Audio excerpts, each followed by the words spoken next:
I'm not concentrating on prompt engineering, but what I kind of am vibing is vibing the training, the teaching of the model. Hey, it's Chuck here, and you caught me in my work office, and I wanted to chat just a little bit about how we use our agents, whether you're using Claude or Copilot or Codex or whatever you happen to be using. They're all somewhat interchangeable. There are certainly some differences for sure. But one of the things that I've run into over and over again in using these agents is when we finally figure out how to do something and I stay in the same chat session, then we can ask it to do that same process with a different requirement or a different task, but the same template as what we've done before. And generally speaking, it will do that. But if I, leave or I start a new session, sometimes your chats get so large that the context is big and it's using a lot of tokens. Sometimes maybe you don't want to use an expensive large language model, and you say, okay, we've worked out this process. Let me back off to a cheaper model, and then all of a sudden, it's doing things. It's making mistakes that it made earlier, even though we've already gone through this. We've already straightened this out. So as you're using your AI agent, just keep in mind that whatever goes on in your session and whatever you work out, maybe it suggests a particular tool that you haven't thought of or that you didn't know about. It installs it, it uses it, and wham, it's great. You've got the result you were looking for. Now you want to come back tomorrow and you don't want it to spend a bunch of tokens, a bunch of cycles rediscovering that same thing that it found out before. There's also, keep in mind, there's two different ways that your agent is solving or doing work for you. One way is where the agent is sort of doing the work itself. So it's using primitive tools like PowerShell, and it's making edits to files and things like that. Another way that it can perform those tasks is to generate a script, whether it's PowerShell or it's Java or C++ or whatever, Python. It will generate a script to perform that action. So then, even though you still have the square, even though it looks like the agent is still working, it's not exchanging tokens. It's not communicating with the large language model. It's basically just waiting for that tool that it created to finish. And so that's a much more deterministic way to operate your agent than when it's reasoning and solving the problem, especially if it's repetitive and you're doing that same thing you did yesterday. So what I've discovered is that it's not really about prompt engineering. So basically, what is the skill? Well, it's somebody that has worked out a workflow and they've recorded or they've captured that process and set up the guardrails and suggested the tools and so forth for that particular task. To give you an example, we wanted to provide multilingual closed captioning for some of our videos. Now, YouTube does some of this automatically. It even does dubbing for us automatically. But a lot of the other places where our content ends up doesn't. And also, sometimes the automatically generated content is not all that accurate. The transcriptions, especially technical terms, they get messed up and stuff. Now, in a lot of the content that we created, obviously not today's discussion, but a lot of the content we create, we have a script that we've created. And I don't necessarily follow that script verbatim, but if I do an auto transcribe and then I look at the original script, I can manually go through and make the repairs, anything that didn't auto transcribe correctly. Well, that's also something that your agent can do for you as well. And it's something that can be done by a cheap model. It doesn't have to be an expensive model because you've got a reference to what the words are supposed to be versus what they ended up being in the timed transcription.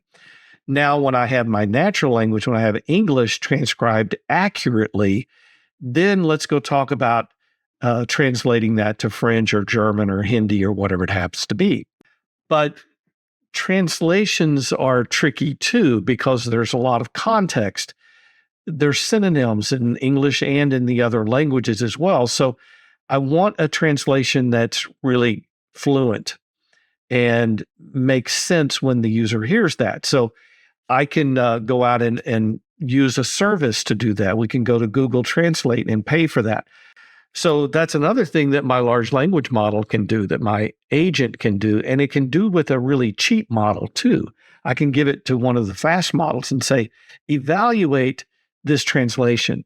Tell me on a scale of 1 to 10 how fluent it is, how correct it is, and so forth. And so we get a score back, and maybe our initial stab at it, our score was like an 80, an 8 out of 10, or an 80%. That's not. I'd rather it be 90 or above. So now I've done that for free, and I've gotten to an 80% level. So instead of using 100,000 tokens, maybe we use 10,000 tokens, because we can actually isolate with our local model. We can even isolate where the problem spots were. So this took some time. How do we separate the audio from the video? There's FFmpeg, so command line tool that doesn't use any large language model credits, and I'm not uploading a huge video to some online service. So that's all cool too. And we have to learn what level of audio do we need. Clearly, we don't need the high quality stereo. We can extract a smaller mono, lower quality audio to just do the transcription from. All of this makes a difference in how fast everything runs and what your results end up looking like. Now, once I have a process, once we've decided that we're going to use Whisper for the transcription and we're going to choose this particular model when we use Whisper, because there's a small English and there's a medium English. And here's how we're going to correlate or correct the transcription from the original script. So do we have a Python script for doing that?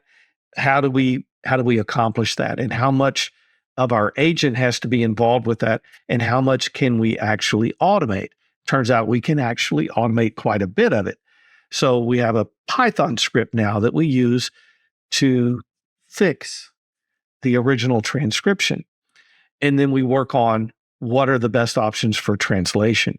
And we killed a lot of time. It didn't cost any money, but we killed a lot of time transcribing with local open source models. And the scores were simply so low that it was really a waste of time. We were much better off using an online paid model, going to Google Translate or some other thing like that, in order to do those translations. And then we use an expensive fast model to score, to grade those. And so that becomes part of our workflow.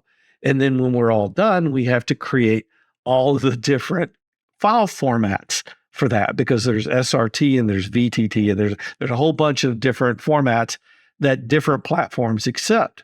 So we have to go through and do all of that as well. Once we get that workflow worked out, I ask the agent to create that. Now I'm gonna pop up a couple of screens here to show you some of what we've done. So, for instance, here's my skills folder, and I've got one skill here. It's called localized video audio. And if we look inside that directory, you'll find a bunch of things to help with that process. So here's different subdirectories within here. So we got our agent definitions, we've got our references, we've got our scripts, we've got our tests, and there's a lot of markdown files in here. So you see I've got a Python file under the scripts. This is one of the tools that we created to the process. You see there's a skill.md. Skill.md really describes the workflow in pretty much plain English. I don't write skills. I ask the agent to write the skills. The agent's much better at that. I may go tweak something a little bit, but the structure, the template for that skill, the skill MD file, the scripts, the agents, if we want to define an agent, a sub-agent that for a particular role to do a certain thing, we can attach a different model to that. Sometimes we create a different agent to do the QA work because we can choose a cheaper model to go along with that. I ask our agent to write those. So based on what the agent learned in this back and forth session that we went through. And I do want to make sure that I tell it exactly what it should create, what it should document in the skill. And I ask it to explain it back to me. Tell me what your skill actually does, what conditions, what inputs it expects, what amount of reasoning is there. Sometimes I've had it create the skill and I go back and say, wait a minute, there's a big chunk of what you're doing where you're using a large language model to perform that. But that's a totally deterministic thing that you're doing. Create the Python script and rework your skill to invoke the Python script to perform that part of the task, especially if we're invoking like a local language model through Olama or something like that.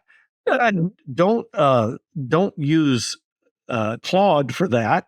I want you to use the local model, delegate that work and wait or do something else. So it's an evolutionary process. So we don't always just stay with the skill that we started with. We also will evolve those skills over time. We get new tools sometimes. And so we go back and revisit that skill and say, hey, there's this tool now available to us that we can integrate into this workflow and offload some of the large language model, the token work. So, I'm a trainer. I've worked with thousands of students. There's this thing called the curse of knowledge, and it's a phenomenon where when you learn something, you forget how you learned it. And you kind of forget what it's like to not know that. But if they do need that knowledge, we need to be able to answer the question and support that. And your agent is kind of the same way. Your agent has really deep knowledge that you may not be aware of on some subjects. And then other things is completely lost. So part of this process is figuring out where do you need to teach the agent and where does the agent already know how to do something really well. And that's something you have to experiment with. And it's always evolving. Every time there's a new model released, the rules change a little bit and you'll have to go back and readdress it. Even once we create that skill so that I have a smarter agent, I find sometimes the agent, on Tuesday will give me a completely different outcome than they did on Monday. I had one yesterday that we've really had nailed down this particular process. And yesterday, this thing we've done a dozen times, it just popped up in the middle and said, here's what I'm planning on doing.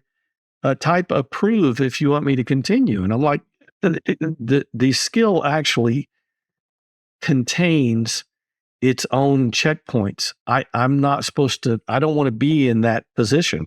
So I didn't know that it was asking me, and I had been working on something else for a couple of hours. And I'm like, why isn't this fit? And I look over there, it's like, when did you get stupid? This was something that we've already covered. So sometimes, the world's not deterministic. Your model still, or your agent still needs supervision. Anyway, I'm going to do more of these. And so if you guys like this kind of informal conversation, let me know. Drop a comment, like, subscribe, all of that fun stuff. All right. I'm Chuck McCullough, and we'll see you in the next one.